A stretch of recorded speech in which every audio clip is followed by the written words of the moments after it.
आज समाज के कार्यकारी प्रधान भाई देवेंद्र सैनी जी, हमारे आज समाज के यशस्वी मंत्री श्री नरेंद्र पाल मेघलानी जी, कोषाध्यक्ष श्री सत्यप्रकाश जी, भाई सोमवीर जी और हमारे बहुत ही आज समाज को समर्पित मदन जी वासुदेवा, भाई चेतराम जी, गणेश सिंह जी, आज के हमारे यजमान बड़े भाई सतीश चाहर जी और हमारे आज समाज के मुख्यमंत्री सत्येंद्र रावल जी और हमारे डॉक्टर बलदेव नासा जी, सभी ब्रह्मचारी, बहन मीना वासुदेवा जी, माता जी, सभी आर्य भद्र पुरुषों, हमारे प्रेम गावा जी। आज संसार में सन्मार्ग दिखाने वाले लोग कम रह गए हैं और जो सन्मार्ग पर ले जाने का प्रयास करते हैं, सन्मार्ग दिखाते हैं, ऋषियों की जो मर्यादाएं, उन मर्यादाओं को बताने का प्रयत्न करते हैं तो लोग दूर भागते हैं क्योंकि वो थोड़ा महंगा सौदा है। अवश्य में भोक्तव्यम कृतम कर्म शुभाशुभम। आज समाज का सिद्धांत जो है, ऋषियों की जो परंपराएं हैं वो बताती है जो जैसा करता है वह सब उसको फल प्राप्त होता है।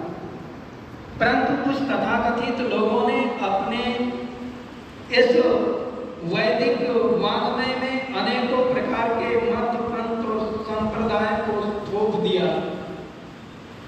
कुछ कहते हैं गंगा में नहाने से सारे पाप नष्ट हो जाते हैं। कोई कहता है सवेरे से सांझ तक चाहे जितने पाप करो, कान पकड़ के शाम को तौबा कर लो, सारे गुनाह माफ। कोई चर्च में जाकर के हुंडी लिखवा देता है और सारे उसके गुनाह माफ हो जाते हैं। कोई कहता है ये करना चाहिए, कोई कहता है वो करना चाहिए, कोई कहता है आओ हमारे पास, हम आपको हिंदू बनाएं। कोई कहता है हमारे पास, आपको हम इस्लाम धर्म कबूल कराएंगे और आपको मुसलमान बनाएंगे, मुसल ईमान, जिनका ईमान मुसल। कोई कहता आओ हमारे पास में हम आपको ईसाई बनाएं। कोई बौद्ध कहता है कि आओ हम आपको बौद्ध बनाएंगे, बौद्धिक मत चलाएंगे और बौद्धिकता का ज्ञान आपको देंगे, बोध कराएंगे। कोई कहता है कि आओ हम आपको जो है जैन बनाएंगे, पारसी बनाएंगे, यहूदी बनाएंगे। नाना प्रकार के लोग बनाने के लिए तैयार बैठे हैं, परंतु कोई ये नहीं कहता कि आओ हम आपको मनुष्य बनाएंगे। ये बात तो केवल वेद का विद्यार्थी कहता है। इस बात को तो वेद को मानने वाला, वेद वाङ्मय को जानने वाला कहता है कि आओ। महर्षि दयानंद जी का सब सिपाही कहता है कि आओ वेदों की ओर लौटो। वेद ही ना अन्य पंथा विद्यते अयनाय, इसके सिवाय दूसरा कोई रास्ता है ही नहीं। वेद का ही रास्ता कल्याण का रास्ता है, पर कल्याण के रास्ते पर लोग चलना नहीं चाहते हैं। ये बड़ा सुंदर गीत लिखा है पंडित जोगानंद प्रेमी जी ने।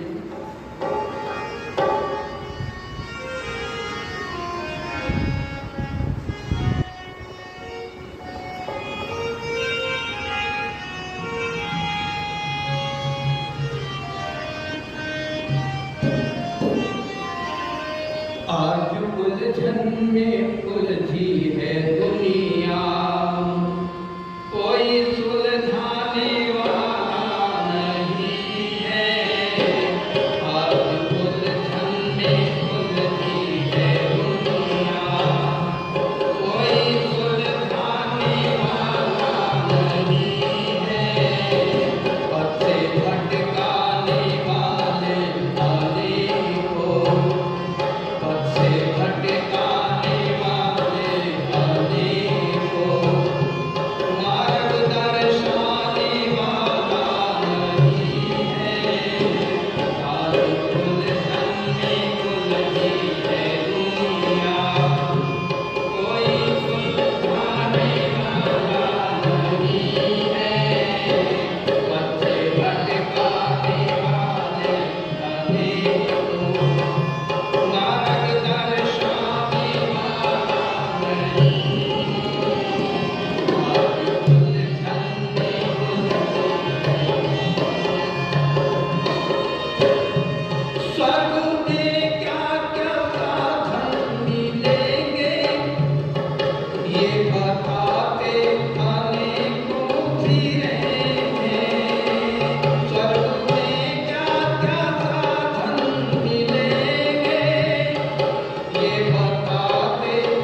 इस धरती पे कैसे रहे हम, ये कोई बतलाने वाला नहीं है।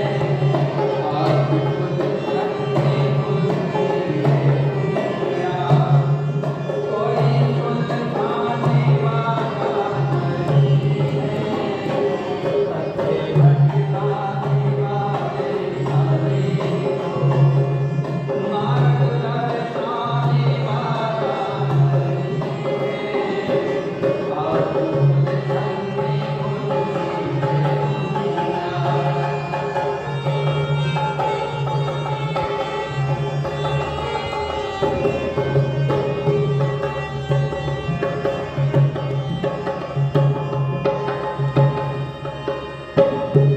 कोई हिंदू बना, कोई सिख बना, कोई ईसाई तो कोई मुसलमान है, कोई ईसाई तो कोई मुसलमान है। एक ईश्वर की है सारी प्रीति, एक ईश्वर की है सारी प्रीति, ये कोई समझाने वाला नहीं है। चलने बुलबुल है दुनिया, कोई सुलझाने वाला नहीं है। पथे भटकाने वाले सारे को मार्ग दर्शाने वाला नहीं है।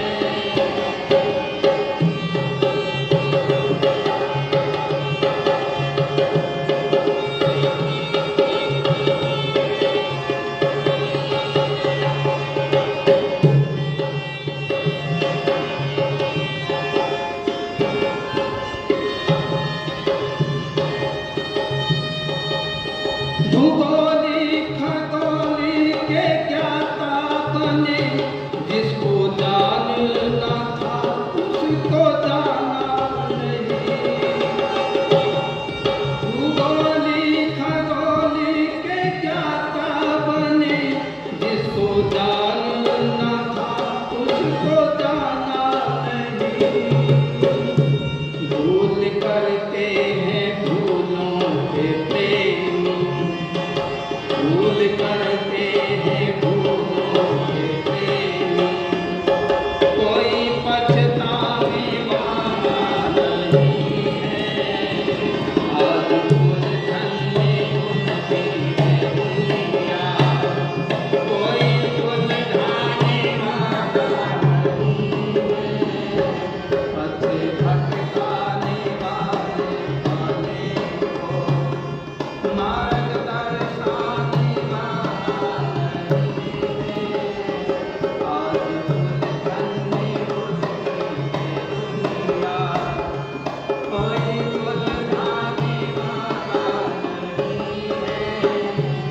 आज उलझन में उलझी है दुनिया। भूगोल के ज्ञाता बने, जिसको जानना था उसको जाना नहीं। भूल करते हैं भूलों पे प्रेमी, कोई पछताने वाला नहीं। जो मर्जी है कह देता है कोई। महर्षि स्वामी दयानंद महाराज ने आर्य समाज के साथ साथ में 4 समाजों का गठन किया था। कुछ लोग तो जानते भी नहीं होंगे कि कोई 4 समाज कौन कौन से थे, 4 संगठन कौन कौन से थे। एक उन्होंने गठन किया था विद्या आर्य सभा। उसको कार्य सौंपा कि विद्या किस प्रकार की होती है, अविद्या किसे कहते हैं, विद्या किसे कहते हैं।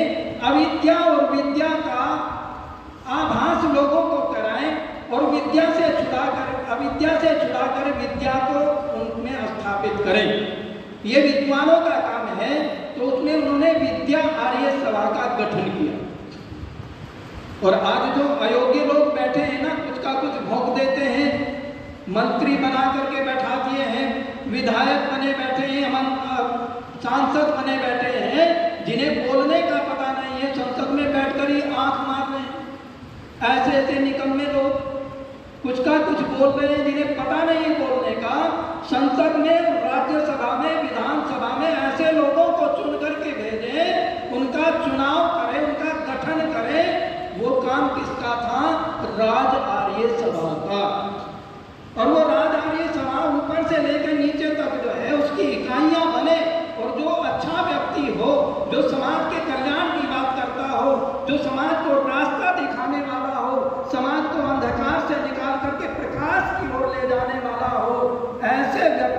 राज आर्य सभा का गठन करना चाहिए और राज्यसभा में, विधानसभा में और लोकसभा में ऐसे लोगों को भेजना चाहिए। तो ये ऋषि का सपना था कि वो कार्य करेगी राज आर्य विद्यार्य सभा, राज आर्य सभा और आर्य समाज, इनका गठन किया ऋषि। और एक कुमार आर्य सभा, उसका जो है नौजवानों को तैयार करना, जिसकी जैसी क्षमता है, जैसी जिसकी बुद्धि है, उसको वैसा ही शिक्षा दे करके जो राज्य का कार्य करना चाहता है राज्य का करे, जो कृषि का कार्य करना चाहता है ब्रह्मचारियों को वो कृषि का कार्य करे, जो वाणिज्य का कार्य करना चाहता है वो वाणिज्य का कार्य करे, और जो धर्म का प्रचार करना चाहता है वो धार्मिक हो, धर्म का प्रचार करे। तो ये ऋषि का सपना था।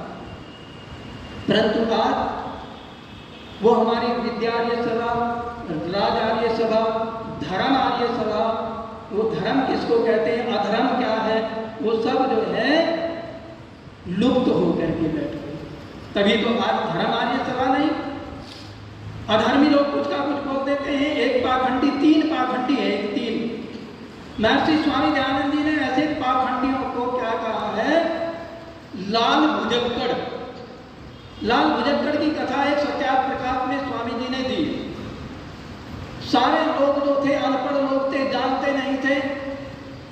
वहां तो हाथी निकल करके चला गया, गांव के पास से हाथी, उसकी पैर हो गई, बड़े बड़े पैर थे।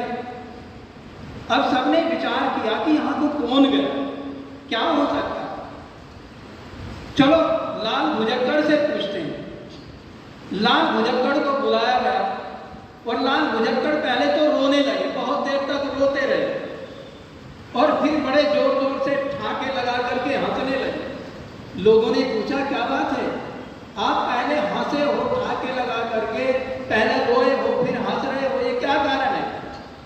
कि रोया तो मैं इसलिए कि मेरे मरने के बाद में तुम्हें ये जानकारी कौन देगा, कौन बताएगा ऐसी बातें जब मैं मर जाऊंगा। और हंसा मैं इसलिए कि मेरे सिवा कोई बताने वाला है ही नहीं संसार में। तो महाराज बताइए क्या, किसके पैर हैं, किसके पैरों पे निशान हैं? तो उन्होंने क्या कहा लाल भुजक्कड़ ने कि लाल भुजक्कड़ जानिया, लाल भुजक्कड़ जानिया और न जाना कोई, पैर में चक्की बांधकर हिरणा कूदा जाए। यहाँ हिरण जो है पैर में चक्की बांध करके गया। तो ऐसे ही लाल भुजक्कड़ 2 बैठे, 3-4 बैठे, वो कह रहे हैं स्त्री को गायत्री पढ़ने का अधिकार नहीं है। मैंने एक दिन उसको फोन मिला दिया, 1.5 किलोमीटर मिल तो गया, फोन बात भी करी और फिर काट दिया। और मैं क्रमवीर शास्त्री बोल रहा हूँ, ये कहाँ लिखा है कि स्त्रियों को गायत्री नहीं पढ़ना चाहिए? और यदि स्त्री गायत्री ना पढ़ती, वेद ना पढ़ती, तो गार्गी कौन थी? गार्गी ने जनक की सभा में याज्ञवल्क्य को जो है बेउत्तर कर दिया, निरुत्तर कर दिया और उसका शास्त्रार्थ हुआ याज्ञवल्क्य के साथ में। यदि वो वेद पढ़ी नहीं थी तो याज्ञवल्क्य का मुकाबला कैसे किया?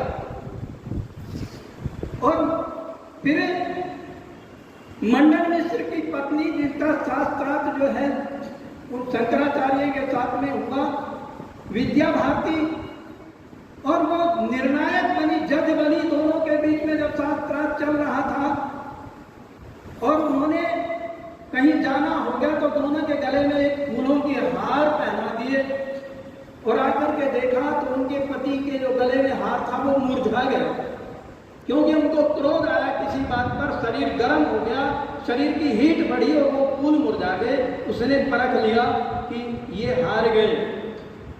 और बात इसी पर तय थी कि जो भी क्रोध में आ जाएगा वो ही हार जाएगा। भारती मां ने निर्णय दिया, उसको जिता दिया शंकराचार्य को। लेकिन ये कहने लगी कि आप ये मत समझना, निर्णय तो मैंने दिया है पर मैं इनकी पत्नी हूं, मेरे साथ आपको शास्त्रार्थ करना होगा।